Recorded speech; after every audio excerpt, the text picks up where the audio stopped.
Sri Lanka's newly elected president has further tightened his grip on power today, handing two of his brothers several key portfolios in cabinet. Gotabaya Rajapaksa had already made Mahinda, a former president himself, the prime minister.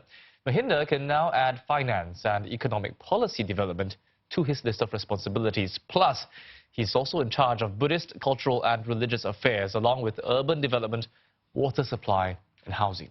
The president's eldest brother, Chamal, a legislator, has been sworn in as the Minister of Agriculture, Irrigation, Internal Trade and Consumer Welfare. Now, 70-year-old Gotabaya clinched a sweeping victory in last Saturday's election.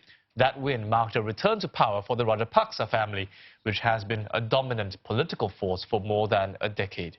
And the president says that he will call a snap parliamentary election in March.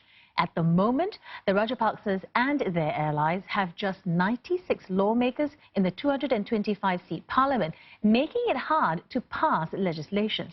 The Rajapaksas' return to power has raised concern in neighboring India. During Mahinda Rajapaksa's presidency, Sri Lanka moved closer to China, which helped with reconstruction after the civil war with Tamil Tiger separatists ended.